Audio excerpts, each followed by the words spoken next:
오늘 한국교회가 전체적으로 지키는 어린이 주일입니다. 또 한 단어는 이 아이들을 가리켜서 뭐라고 한 줄 아십니까? 어린이 주일이라고 하면서 무슨 주일이라고 할까요? 한자로.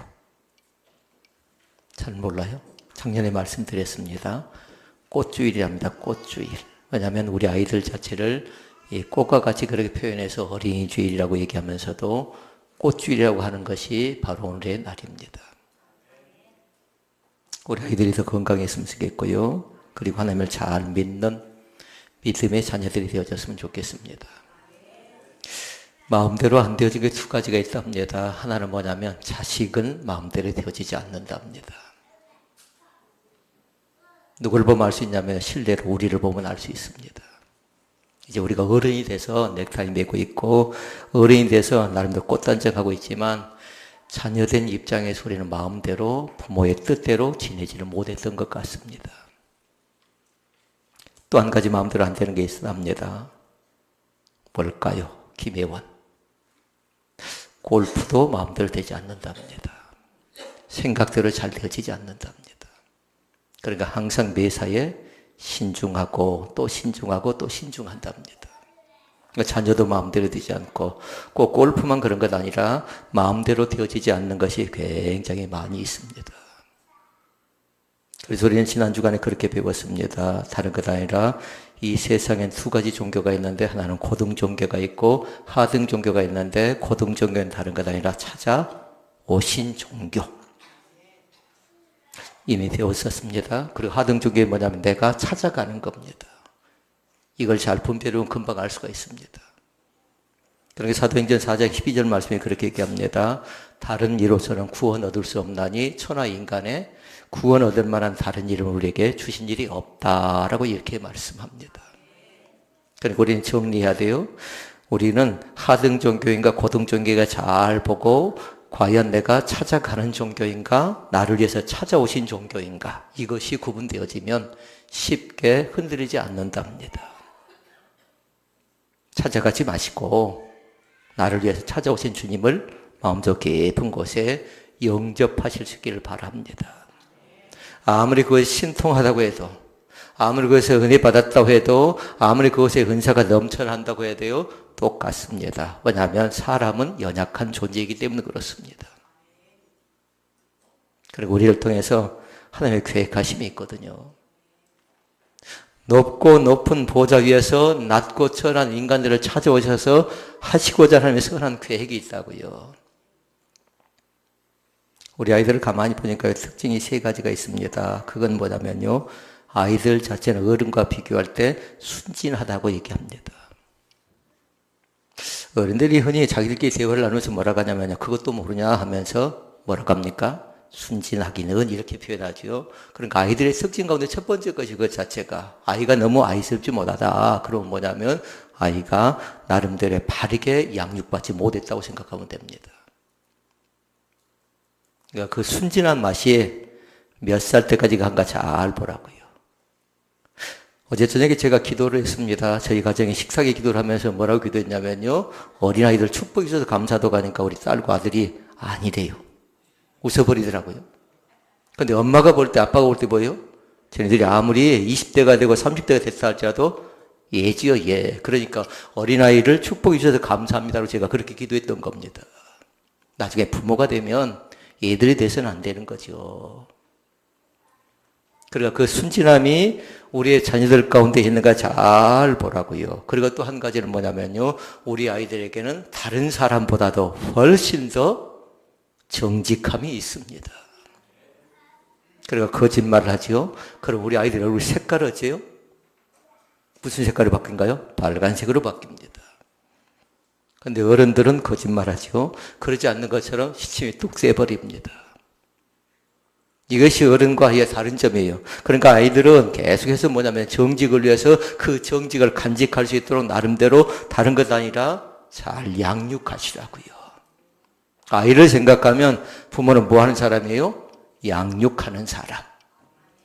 이 아이를 어떻게 양육할까? 그래서 말씀 제목을 그렇게 정했습니다. 자녀를 믿음으로 양육하라. 자녀를 바르게 양육하라. 그러나 선택은 믿음을 선택했으면 좋겠습니다. 아무리 바르다 해도, 아무리 제대로 된 교육이라고 할지라도 그것이 믿음으로 하지 않으면 한계에 부딪힐 가능성이 있기 때문에 그렇습니다. 그리고 말씀 제목을 잘 기억하시라고요. 자녀를 믿음으로 양육하라. 아이의 특징, 첫 번째 뭐라고요?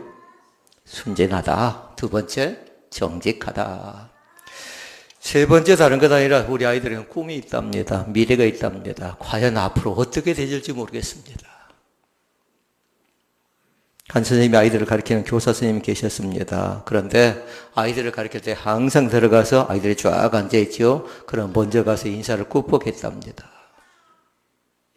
근데 그게 소문이 났어요. 학교에서 문제가 된 겁니다. 시작할 때 선생님이 앞에서 가지고 아이들에게 꾹꾹 절을 하고 인사를 하니까 보통 선생님과 다르죠. 그냥 가르치잖아요. 그런데 그 선생님 말씀이 그겁니다. 이 아이들 중에 과연 어떤 일꾼이 나올지 모른다라는 겁니다. 대통령이 나올지. 또 그 어떤 사람이 나올지 모른대요. 그러니까 그 자신은 미리 예의를 갖춘다고 얘기하면서 인사를 하고 항상 수업을 시작했다고 합니다. 그리고 우리 아이들을 바라볼 때마다 이 아이들이 오늘 꽃주일이면서 이 아이들은 다른 것 아니라 꿈쟁이들입니다. 꿈쟁이. 그 속에 놀라운 가능성이 있음을 발견하고요. 주님께 영광을 돌려드리는 그런 복의 은혜가 넘쳐날 수 있기를 바랍니다. 그리고 이 아이들을 통해서 우리가 배우고자 하는 것이 있습니다. 이제 다른 것 아니라 하나님의 몸된 교회는 또 우리 세상의 모든 교회는 뭐냐면 다음 세대를 어떻게 준비하는가에 따라서 또 교회가 되어지기도 하고 교회가 안 되어질 가능성이 있습니다.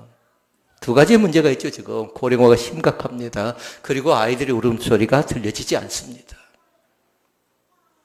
책자를 보니까 그렇게 얘기합니다. 10년 전에 제가 그 설교했던 그 내용을 보니까 그렇게 설명을 해놨어요. 농촌의 울음소리가 사라졌다고 하는 농촌뿐만 아니라 도시에도 마찬가지고 여기저기에도 아이들 울음소리를 제대로 들을 수가 없답니다.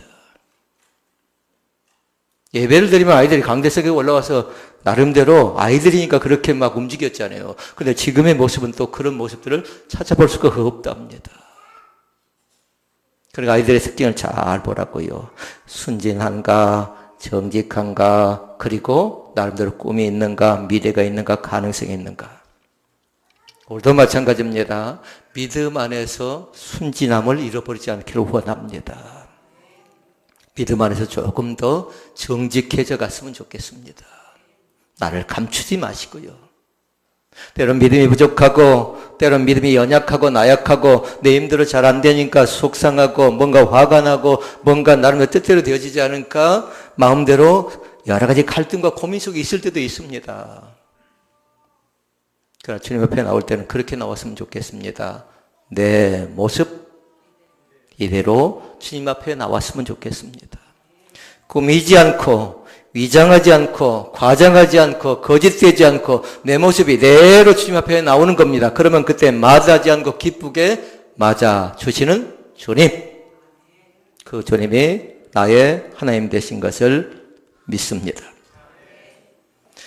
부모님들이 자녀를 생각할 때 세 가지를 잃어보지 않았으면 좋겠습니다. 항상 기억할 것이 한 가지 있어요. 첫째는 뭐냐면요, 다른 것 아니라 자녀는 하나님이 주신 선물이라는 사실을 잃어보지 않기를 원합니다. 왜 하나님 이 자녀를 나에게 주었습니까? 한번 물어보라고요. 그런데 다른 것 때문에 주는 것 아니라 저 가정에 주려고 하니까, 이 가정에 주려고 하니까 잘 안 됐다라는 겁니다. 그래서 고르고 골라서 우리 가정에 뭘로 줬다고요? 선물로 주셨습니다. 그러니까 그것이 감사합니다. 장애인 가정에 있었던 그런 얘기입니다. 남편과 아내가 장애인인데 또 태어난 자녀가 장애인이에요. 그러니까 기도한 겁니다. 주변 사람들이 왜 하나님 자녀라도 건강히 만들어주지 그랬습니까? 그런데 하나님의 셈의 음성은 다른 것 아니라 고르고 골라서 너의 가정에 주신 선물하고 믿으라는 겁니다. 사랑하는 성도 여러분, 우리의 자녀를 지으신 분은 하나님이십니다. 나를 지으신 분. 그래서 성경 그렇게 얘기해요. 나를 만드셨다, 조성했다 이렇게 얘기합니다. 나를 만들 때, 나를 조성할 때 그냥 적당히 대충 만들지 않았다라는 겁니다. 걸작품으로, 창조물로 각각 개성있게, 은혜있게, 참으로 고상하고 아름답게 만들어주셨음을 믿습니다. 그걸 성경은 그렇게 얘기합니다. 하나님의 형상대로 나를 만들어주셨대요. 우리는 동물의 형상이 아니라고요. 하나님의 형상 가운데 거룩성이 있습니다. 하나님의 형상 가운데 사랑이라는 것이 있습니다. 하나님의 형상 가운데 은혜라는 것이 있습니다. 그런데 우리를 만들어 놓으시고 우리 주님께서 우리 가운데 주는 건 다른 것 아니라 그 거룩성과 은혜와 사랑을 우리 가운데 주셨다고요. 어떤 사람 그것을 유지한 사람이 있고 어떤 사람 그걸 다 잃어버리니까 거룩성이 상실되니까 얼마나 초라하고 부끄러운가요. 그래서 잘 지켜나가시라고요. 아이들의 특성 3가지만 잘 지켜나가면 우리도 얼마든지 믿음 안에서 다른 사람에게 인정받고요. 다른 사람의 존귀함을 얻어갈 수가 있습니다. 다시 말씀드립니다. 뭐였지요? 순진함, 정직함, 그리고 꿈, 미래, 가능성. 얼마든지. 나이가 좀 먹었다고요? 괜찮합니다. 50이 넘었다고, 60이 넘었다고요, 70이 넘었다고, 80이 넘었다고, 난 나이 먹었으니까 안 돼 하면 그 사람은 안 되지만요. 그러나 얼마든지 시작하면 가능성이 있습니다. 하나님은 준비시켜 주십니다. 모세의 일생을 잘 보도록 하세요. 모세의 일생은 다른 것 아니라 80부터였습니다. 120세까지 살았지요, 그 자신이. 40 나름대로 준비하는 기간이었고 나름대로 철저하게 양육받고 훈련받는 기간이었고요. 또 40은 뭐냐면 훈련 안에서 그 자신이 어떻게 믿음 생활을 해나갈 것인가 나름대로 지도자로서 준비를 해나갔고요. 그리고 40은 지도자로서의 생활이지요. 그러면 2가지를 구합니다. 하나님 나에게 협력자를 주십시오. 그러면 또 구하지요. 하나님 이럴 때는 어떻게 해나가는 게 좋겠습니까? 하고 늘 물었던 사람이 바로 모세였던 것을 믿습니다. 시작하시라고요. 자, 다시. 자녀는 누구라고요? 하나님이 나에게 주신 선물이다. 이렇게 얘기했고요. 2번째 해야 될 거 있어요. 부모는 자녀를 잘 가르칠 수 있기를 바랍니다. 어떻게 가르칠 것인가? 이제 그걸 연구하는 겁니다. 이 방법도 해보고 저 방법도 해보고 이렇게도 저렇게도 해보는데 잘 되어지지 않을 때가 있지요. 근데 잘 가르치라고요. 잘 가르친다 그 말 뒤에다가 뭐라고 하냐면 양육을 적어 놓으시라고. 양육을 어떻게 길러낼 것인가. 여러분 안 된다고 하지 말고요. 넌 그것을 해서는 안 된다고 하지 마시고요. 그 안에 담겨져 있는 창의적인 그 생각에 대한 가능성을 자녀를 통해서 발견해 볼 수 있기를 바랍니다. 우리 아이들을 통해서도 마찬가지예요. 이 아이들을 통해서 이 아이들의 은사가 있거든요. 이 아이들이 받을 은혜가 있거든요. 그 은사를 또 개발해주고 은사를 활용해주고 그 은사를 통해서 나중에 재능 기부가 되어진다면요. 이 아이들은 또 자기들의 맡겨준 귀한 자리 가운데 자기를 매김할 줄로 믿습니다. 늘 가르치자고요. 그냥 놔둬버리지 말자고요. 그리고 옛날 같으면 그냥 스스로 알아서 할 수 있도록 만들어줬지만 지금 뭐냐면요. 나름대로 철저하게 이 아이가 어떻게 신앙생활하고 어떻게 가정생활하고 어떻게 사회생활, 직장생활하고 어떻게 교회생활할 것인가 4가지를 잘 점검해 보시라고요. 그리고 우리 자녀들을 제일 먼저 점검할 건 뭐냐면 교회니까 교회 생활을 어떻게 하고 있는가 잘 보라고요. 예배를 어떻게 드리고 있는가. 그리고 가정 안에서도 그냥 대충 살지 않죠. 가정 생활을 안에서도 또 교육하는데 하나님께서 우리 세상 가운데 선물로 주신 건 다른 것 아니라 가정과 교회잖아요. 이 가정과 교회를 소중히 여길 수 있기를 바랍니다. 그래서 그것을 가르쳐내는 겁니다. 때로는 미흡하기도 하고 때로는 부족하기도 하고. 귀한 가정이지요. 디모데 가정은 귀한 가정입니다. 왜 그럴까요? 외제모가 성경교사입니다. 어머니가 성경선생님입니다. 그러니까 2 사람이 이 디모데를 양육하기 위해서 예를 많이 썼죠. 그러니까 성경에 디모데후서 말씀 보니까 그렇게 얘기합니다. 내가 어려서부터 알았대요. 뭘 알았다는 건가요? 내가 어려서부터 성경을 알았나니. 누구한테 배웠냐라는 겁니다. 외조모에게 배우고 자기 어머니에게 배웠어요. 그리고 우리 자녀들에게 철저하게 믿음이 무엇인가 본을 보여주는 것입니다. 그렇게 살아가는 겁니다. 그 다음에 또 한 가지 것이 있습니다. 부모는 자녀에게 참으로 본이 되는 사람이 되어야 될 줄로 믿습니다. 그러니까 쉬운 것이 아닙니다. 쉬운 것이 아니더라고요. 첫째는 선물이고 두 번째는 가르치고 세 번째는 본이 되는 겁니다. 그러니까 본이 된다는 건 쉬운 것이 아니라고요. 그런데 성경에 보니까 그렇게 얘기해서 믿음의 본이 되래요. 믿음의 본이. 제가 처음 목회를 할 때 한 권사님 계셨습니다. 시간만 나면 뭔가를 둘둘 말아서 누군가에 갖다 주고 옵니다. 자녀들 한 얘기를 제가 들었어요. 엄마 먹으라고 하니까 왜 그것을 그렇게 둘둘 말아서 또 다녀오냐고. 나중에 보니까요, 그 딸들이 쭉 있었는데 딸들 가운데 한 명의 자녀가 또 그대로 배우더라고요. 그대로 배우더라고요. 약한 자가 주변에 있으니까 그건 모른 체 하지 않고 예면하지 않고 계속 그것을 배워서 대물림하고 있는, 저는 축복받은 귀한 가정이라고 생각을 합니다. 말을 대물림시키지 말고요. 하나님께서 말대로 되어져 간다는 귀한 은혜가 있잖아요. 오늘 또 하나님 안에서 너는 가능성이 있어. 우리 자녀들에게요. 오늘 또 복의 은혜가 우리 가운데 넘쳐날 수 있기를 주의 이름으로 축원을 드립니다. 이 세 가지를 기본적으로 딱 생각하면서 말씀을 나누기를 원합니다. 선물이다. 그리고 가르쳐야 된다. 본이 되어져야 된다. 그러면 서두의 말씀에 제가 그렇게 얘기했습니다. 1절부터 3절까지는 자녀들, 4절은 부모라고 했죠. 자녀된 내가 무엇을 자녀에게 가르칠 것인가. 세 가지 말씀이에요. 무엇을 가르칠 것인가 생각해 보라고요. 1절부터 4절까지의 말씀을 잘 보면서 무엇이라는 단어가 나오면 무엇을 가르칠 것인가 생각 나오면 그걸 쭉 적어놓고요. 그걸 한번 생각해 보시고요. 그리고 우리 자녀에게 왜 가르쳐야 되는가? 왜 가르쳐야 되는가? 그래도 한 가지 중요한 게 나왔지요. 무엇으로 가르칠 것인가? 그 세 가지 것을 오늘 말씀을 통해서 잘 볼 수 있기를 바라고요. 1절부터 3절까지의 말씀은 무엇을 가르칠 것인가, 왜 가르칠 것인가 나왔고요. 그리고 4절의 말씀은 무엇을 가르칠 것인가가 나와 있는 것을, 무엇으로 가르칠 것인가가 나와 있는 것을 볼 수가 있습니다. 자, 그러면 첫째 말씀 뭐였지요? 자녀에게 무엇을 가르쳐야 하겠습니까? 1절과 2절 말씀에 보면 나와 있습니다. 단어 두 개를 찾아내야 됩니다.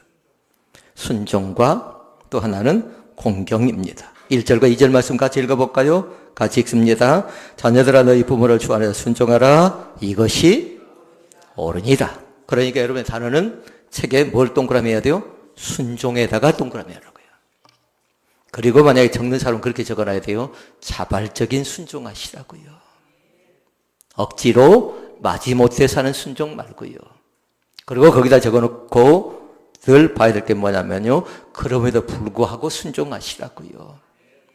뭔가 속상하고 뭔가 답답하고 뭔가 마음대로 되지 않는다 할지라도, 그러니까 그럼에도 불구하고 우리는 뭐 한다? 감사하고 순종하는 겁니다.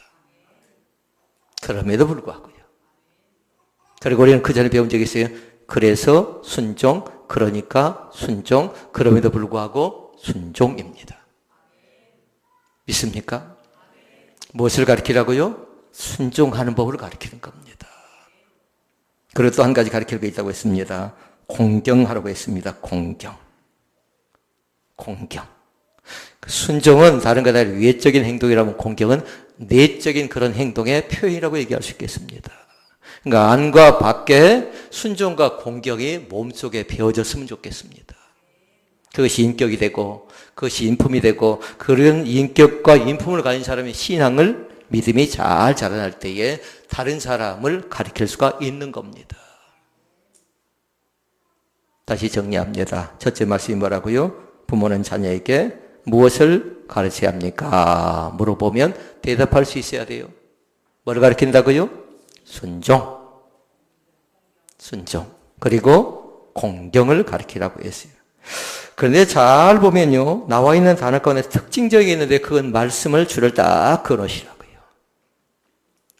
내 지식을 가르치는 것 아니고 내가 경험한 걸 가르치는 것 아니고 반드시 뭐라고 했어요? 주 안에서란 단어를 놓쳐버리면 안 돼요. 모든 것을 다 주님 안에서 할 수 있기를 바랍니다. 주님 밖에 있고요, 주님 안에 있는데요. 운동을 잘해도 마찬가지 주님 안에서 영광을 돌려드리고, 공부를 잘한 것도 마찬가지 주님 안에서 영광을 돌려드리고요. 그림을 그리고 글을 쓰고 또 여러 가지 많은 것 가운데서 나름대로 위치 가운데 들어가지요. 반드시 주님 안에서 행하실 수 있기를 주의 이름으로 축원을 드립니다. 누가복음 말씀 가운데 보면 예수님의 모습이 나옵니다. 2장 51절로 22절 말씀에 보니까 예수님이 나오는데요. 함께 내려가서 나사렛으로 순종하여 받드시더라 라는 말씀이 있어요. 그리고 52절 말씀이 중요한 말씀인데요. 예수님이 어떻게 되냐면 그 지혜와 키가 자라가며 하나님과 사람에게 더욱 사랑스러워 가더라 얘기합니다. 지혜가 자라났고 또 하나는 육체적으로 키가 자라났답니다. 키가. 그러니까 그 속에 보니까 다른 것 아니라 순종이 먼저 나와 있어요. 예수님의 순종이 먼저 나와 있다고요. 그러니까 친히 우리 가운데 오셔서 우리에게 본을 보여주신 주님. 그분을 나는 믿습니다. 다시 첫 번째 거 정리합니다. 부모는 자녀에게 무엇을 가르쳐야 합니까? 순종. 그리고 순종에다 뭘 적어놓으라고 했어요? 자발적인 순종. 그리고 또 적어놓으라고 했습니다. 그럼에도 불구하고의 순종을 기억하시라고요. 마지못해서 억지로 하는 건 하나님도 기뻐하지 않을 뿐만 아니라 본인의 마음도 괴로운 겁니다. 자발적인 참여를 통해서 자발적인 은혜가 우리 가운데 넘쳐날 수 있기를 바랍니다. 그리고 공경하시라고요. 공경 자체가 미덕이 되어야 됩니다. 그것이 인품이 되고 인격이 되고 그의 신앙이 되어져야 된다고 했어요. 그리고 주님 안에서 할 수 있기를 바랍니다. 주님 안에서요. 자, 그러면 두 번째. 부모는 자녀에게 왜 가르쳐야 합니까? 라는 겁니다. 왜 가르쳐야 할까요? 성경 1절과 2절 말씀 다시 한번 읽어볼까요?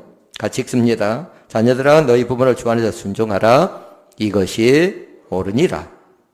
내 아버지와 어머니를 공경하라. 이것이 약속에 있는 첫 계명이니 이렇게 얘기하고요. 3절 이는 내가 잘 되고 땅에서 장수하리라 이렇게 말씀합니다. 두 가지 이유가 있습니다. 순종과 공경을 가르쳐야 될 뿐만 아니라 오늘 본문에 보니까 두 가지 이유가 있는데 첫째 이유는 다른 것 아니라 자녀가 부모에게 순종하고 부모를 공경하는 것이 옳다라고 얘기합니다. 맞다라고 얘기합니다. 당연하다고 얘기합니다. 그런데 자녀들 입장으로 그게 쉬운 것이 아니라고 했어요. 당장 어린이집이 끝나고 나면 어버이집을 돌아오잖아요. 그러면 자녀들 입장에 생각할 때 이 말씀 자체가 그렇게 쉬운 것이 아니고요. 또 부모된 입장에서 자녀를 대할 때 또 그 말씀들이 쉬운 것이 아닙니다. 그런데 말씀 속에 그렇게 얘기합니다. 하나로 다른 것 아니라 부모를 공경하는 것이 옳다라고 얘기합니다. 하나님의 명하신 명령이자 말씀이라고 우리에게 전해주고 있습니다. 이것을 선택할 수 있기를 바랍니다. 또 둘째 이유가 있습니다. 그리할 때 하나님께서 우리 가운데 복을 주신답니다. 그러니까 말씀 속에 보니까 그렇게 잘 나왔어요. 어떤 복을 주시냐면요. 그 속에 보니까 그렇게 나왔죠. 이로써 내가 잘 되고 땅에서 장수하리라. 이 은혜와 축복도 우리 가운데 있기를 원합니다. 성경에 보니까 이삭이 나옵니다. 이삭은 순종의 사람입니다. 하나님의 명령 앞에 순종했고 또 아버지 앞에 순종합니다. 또 헌신합니다. 그런데 이삭이 똑같은 복을 받았어요. 다른 것 아니라 잘 되는 복도 받았고요. 장수의 축복도 받았던 사람이 누구냐면요. 이삭이에요. 아브라함, 이삭, 야곱, 요셉 가운데요. 이삭이 장수의 복을 제일 많이 받았습니다. 오늘도 귀한 은혜가 우리 가운데 있기를 원합니다. 그리고 나름대로 장수할 때요. 하나님 앞에서 건강하게 해달라고. 육체의 건강과 함께 우리의 영도 건강하고 우리의 정신도 건강해야 됩니다. 몸은 건강한데 정신이 건강치 못하죠. 그런 노인성 치매에 걸릴 가능성이 있을 뿐만 아니라 영이 건강치 못하면 하나님마저도 잃어버릴 가능성이 있다고요. 연세가 되시면 되실수록 믿음이 더 깊어져 갔으면 좋겠습니다.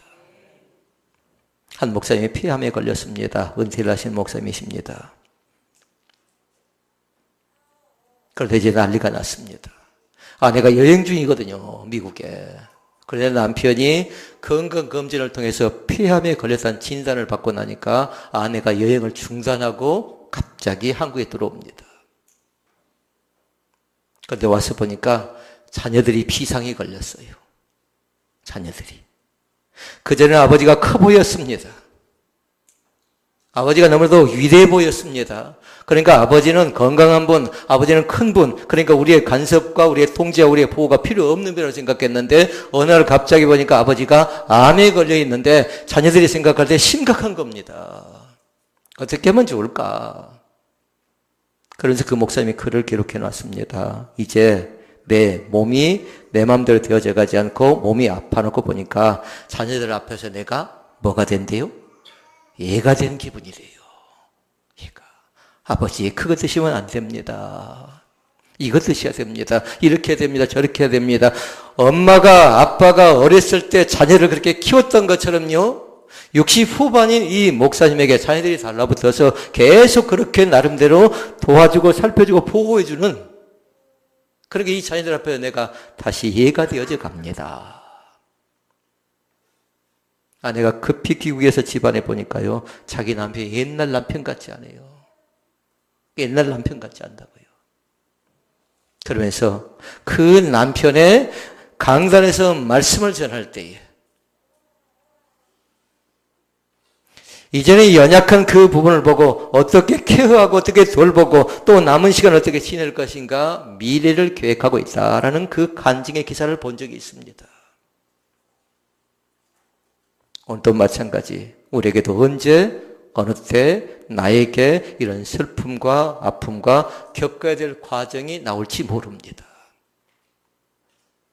그러니까 철저하게 우리 자녀들에게 심어야 될 건 다른 것 아니에요. 우리 자녀들에게 네 가지를 꼭 심어줬으면 좋겠습니다. 믿음을 잘 심어주시라고요.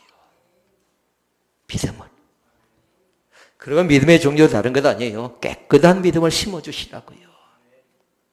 좀 미안한 얘기지만 믿음이라고 하는데 좀 조잡스러운 믿음을 갖고 있는 사람도 있습니다. 강요하면 안 되는 겁니다. 나처럼 믿으라고 또 얘기할 수 없는 겁니다. 왜냐하면 우리는 모순투성이거든요. 그러니까 믿음을 적는다면 믿음을 간직하라고 얘기한다면요. 깨끗한 믿음을 가질 수 있도록 늘 그렇게 기도하시고요. 그다음에 또 한 가지 우리의 자녀들이 정직과 진실을 잃어버리지 않도록 늘 돌봐주시라고요. 그땐 그렇게 하는 것이다. 설령 너가 손해를 본다 할지라도 너는 정직하니까 너는 진실하니까 너에겐 가능성이 있어 하고 축복해 주시라고요. 그리고 또 우리의 자녀들에게 반드시 순종을 가르치고요. 제가 이 믿음이라든가 정직이라든가 순종은 이미 말씀을 나눴지만 네 번째 말씀 때문에 그런 겁니다. 인내입니다. 인내. 너무나 많은 자녀들이 너무나 많은 사람들이 인내하지 않는 걸 볼 수가 있습니다. 우리 자녀들도 마찬가지입니다. 쉽게 포기하지 마시라고요. 엄마 아빠도 마찬가지예요. 자녀들 앞에 쉽게 포기하지 않기를 원합니다. 그리고 우리는 그 전에 배운 적이 있어요. 끝날 때까지 끝난 것이 아니다. 다시 시작이다. 여기서 시작하라고 일어나라고 달리라고 말하고 말씀했던 겁니다. 오늘도 마찬가지 뭔가 뜻대로 잘 되어지지 않는다고 크게 낭망하지 않기를 원합니다. 다시 한번 일어날 수 있기를 바랍니다. 그리고 우리의 신앙은 다른 것 아니에요. 누가 더 많이 인내하는가. 저 사람을 꼭 간섭하고 싶어요. 뭔가 얘기를 해버리고 싶어요. 그런데 뭐냐면요, 또 생각하고 또 생각하고 또 생각하면서 나름대로 내 자신을 인내하는 겁니다. 그런데 보니까요, 한 번 참고 두 번 참고 세 번 참았더니요, 전혀 제가 간섭하지 않아도요, 또 제자리에 돌아와 있더라고요. 오늘도 마찬가지입니다. 혹시 인내가 좀 부족하지는 않나요? 이 극기가 좀 부족하지는 않나요? 꼭 군대를 가야만 인내와 극기를 배운가요? 이건 다른 것으로 배우는 것 아니고 반드시 믿음으로 양육될 때에 그 인내와 극기도 배운답니다. 그러니까 자녀를 어떻게 키워내시라고요? 믿음으로 양육하시라고요. 제목 잃어버리면 안 됩니다. 우리의 자녀를 믿음으로 바르게 키워내시라고요. 마지막 그러면 세 번째가 있습니다. 부모는 자녀에게 무엇으로 가르쳐야 할까요? 라는 겁니다. 4절 말씀에 나왔습니다. 읽어볼까요? 4절. 또 아비들아 너희 자녀를 노엽게 하지 말고 오직 주의 교양과 훈계로 양육하라 이렇게 말씀합니다. 이것도 두 가지로 나눌 수가 있겠지요. 노엽게 하지 말라 이 말씀도 있고요. 또 하나는 뭐예요? 적극적으로 주의 교훈과 훈계로 양육하라는 겁니다. 노엽게 하는 건 뭐냐면 자녀를 끌고 다니는 겁니다. 자녀를 이렇게 끌고 다니고 저렇게 끌고 다니고요. 그러니까 아이들이 밥 먹으면서 어떻게 한가요? 책을 봐야 되고요. 밥 먹으면 자기 계획을 봐야 됩니다. 일찍 끌려다녀야 되니까. 그럼 자녀가 때로는 화가 나는 겁니다. 우리 아이들에게 창의성 있게 또 아이들의 개성을 발견하고 아이들의 은사를 발견하고 그리고 결론적인 말씀으로 우리 자녀는 무엇으로 가르치라고요? 주의 교양과 훈계로 가르칠 수 있는 귀한 은혜가 우리 가운데 넘쳐날 수 있기를 바랍니다. 이 교과서가 뭘까요? 이것이 좀 길게 얘기하면 하나님의 말씀, 좀 짧게 얘기하면 성경이답니다. 철저하게 이 성경의 교육을 시켜나갈 수 있기를 바랍니다. 노인을 공경하기도 하고 또 나름대로 여성을 배려하기도 하지만 그러나 중요한 건 다른 것 아니라 우리 아이들이 이 교회 안에서 다음 세대로 꽃처럼 피어나고요. 이 자녀들은 가능성을 얼마든지 발견할 수가 있습니다. 말씀을 정리합니다. 믿음으로 양육할 수 있기를 바랍니다. 은혜로 양육할 수 있기를 바랍니다. 그냥 너무 소중하게 애지중지가 아니라는 거예요. 성경에 기록된 계시의 말씀을 가지고 이 아이가 사회생활을 어떻게 해나가고 가정생활을 어떻게 해나가고 학교생활과 교회생활을 어떻게 해나갈 것인가를 성경의 교재를 가지고 철저하게 양육하는 귀한 은혜와 은총이 우리 가운데 있기를 주의 이름으로 축원을 드립니다. 기도하시겠습니다.